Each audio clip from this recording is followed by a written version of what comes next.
Baik, Assalamualaikum warahmatullahi wabarakatuh. Perkenalkan, nama saya Adenda Aljana Putri dari Universitas Yatsi Madani. Saya ngambil Prodi Ilmu Komputer dengan NIM 23050943. Baiklah, pada kesempatan saya siang hari ini saya akan mempresentasikan tugas mandiri yang berjudul Dasar-Dasar Pemrograman. Tapi sebelum masuk ke dalam materi, yang terhormat kepada Bapak Ihsan Maulana Eskom MTI selaku dosen pengampu di mata kuliah Dasar-Dasar Pemrograman.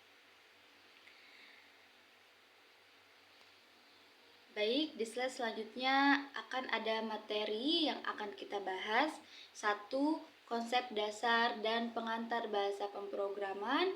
2. Struktur dan sintak dasar. 3. Logika pemrograman dasar. 4. From dan input pengguna. 5. Struktur kontrol, if, else, dan switch. 6. Perulangan dan pengolahan data. Langsung aja ke slide selanjutnya, ada konsep dasar dan pengantar bahasa pemrograman. Jadi, konsep dasar pemrograman mencakup variabel, tipe data, logika, perulangan, fungsi, dan struktur kontrol yang membantu programmer dalam menulis kode yang benar dan efisien. Dan bagi saya, konsep ini sangat penting untuk pemula karena menjadi fondasi untuk memahami bahasa pemrograman.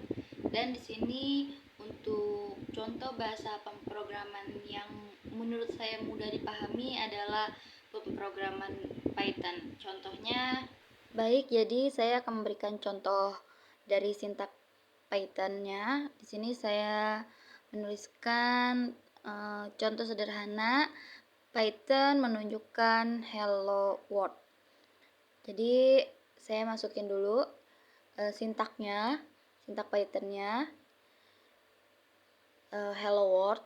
Terus kita lihat ya outputnya, keluarannya error atau tidak. Dan ternyata keluarannya tidak error, keluarnya adalah hello world. Dari sintak Python ini keluarannya atau outputnya adalah hello world, dan situ tertulis kode sukses. Kalau error bakal ada bacaan errornya. Mungkin cukup sekian. Pada slide selanjutnya ada struktur dan sintak dasar.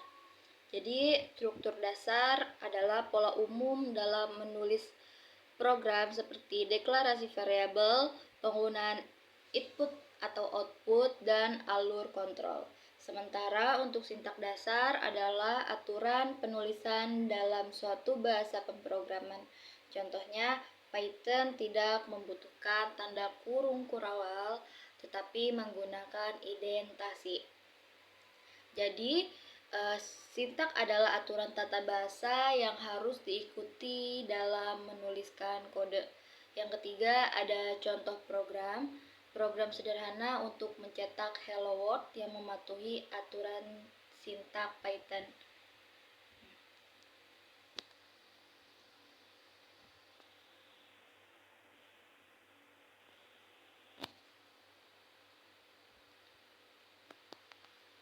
Ini ya contoh sintak Python-nya untuk menghasilkan hello world. Jadi print indentasi kutip 2 hello world kutip 2 tutup kurung.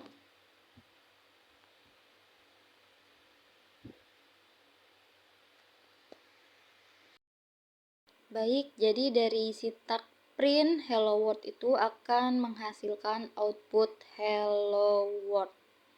Dan sini kodenya sukses.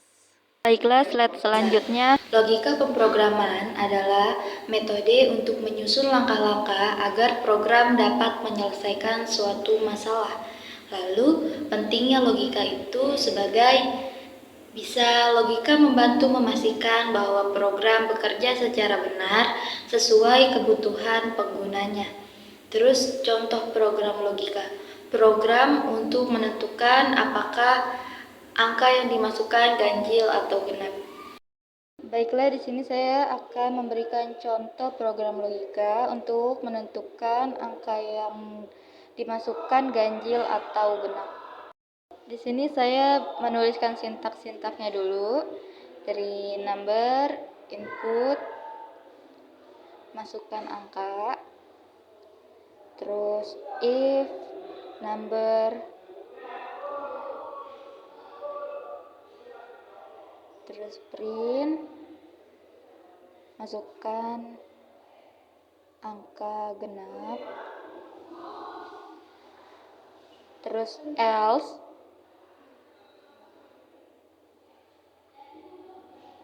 terus print angka ganjil. Nah, terus kita run jalanin, outputnya akan keluar. Contoh saya masukin angka 10, di situ bakal keluar angka 10 adalah angka genap. Selanjutnya di sini membahas tentang from dan input pengguna.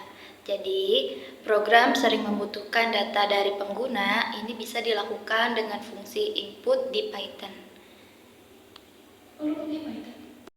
Nah, baik, di sini saya memberikan contoh program untuk menerima nama, umur, dan jurusan. Nah, kita masukin dulu input nama, terus umur, dan jurusan atau prodi yang saya ambil.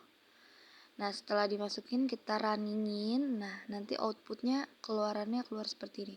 Saya diminta untuk memasukkan nama saya Adenda Jana Putri, terus umur saya 19 tahun, terus jurusan yang saya ambil adalah ilmu komputer. Nah, di enter, nanti keluarnya seperti ini. Jadi ini outputnya. Dan di sini ditulis kode sukses.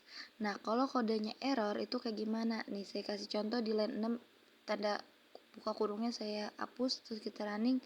Nah, di sini ketahuan errornya ada di line 6. Baiklah, pada slide selanjutnya di sini ada struktur kontrol if, else, dan switch.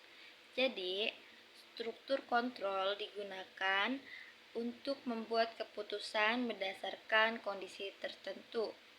Dalam Python, kita menggunakan if else untuk mengambil keputusan. Misalnya, untuk menentukan apakah seseorang siswa lulus atau tidak berdasarkan nilai. Nah, contohnya seperti ini. Jadi, ini contoh dari if else untuk menyatakan nilai lulus atau tidak lulus. Seperti di sini, if jika nilai lebih besar dari 75 maka hasilnya lulus, dan jika di bawah dari 75 maka hasilnya tidak lulus. Nah, kita running, kita jalankan, dan outputnya keluar seperti ini. Contoh nilai 80. Nah, maka disitu keluarannya adalah lulus. Tapi kalau kita coba dengan nilai di bawah 75, contohnya 60, maka outputnya tidak lulus. Nah, slide selanjutnya ada switch. Python juga mendukung Matcast sebagai pengganti dari switch.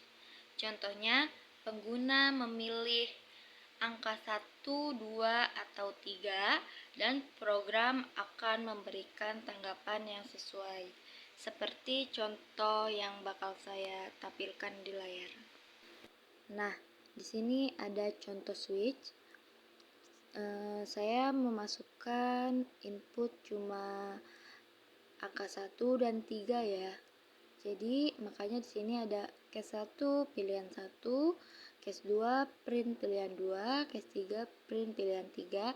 Terus setelah dari case 3 itu kenapa print pilihan tidak valid? Karena di situ saya mintanya masukkan angka 1 sampai 3. Nah, kita running dan outputnya meminta masukkan angka 1 dan 3. Di situ kita dipilih untuk disuruh memilih mau angka 1 atau 3. Di sini saya contoh 8. Nah, di sini tidak valid. Kenapa tidak valid? Karena tidak ada angka 8. Di sini saya cuma meminta masukkan angka pilihan dari 1 sampai 3. Dan dari 3 itu maka outputnya tidak valid. Nah, tapi kalau saya milih angka 3, maka outputnya keluar pilihan 3.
Nah, jadi di slide ini saya akan menjelaskan contoh program pengulangan untuk mencetak angka 1 sampai 10 dengan menggunakan bahasa pemrograman for.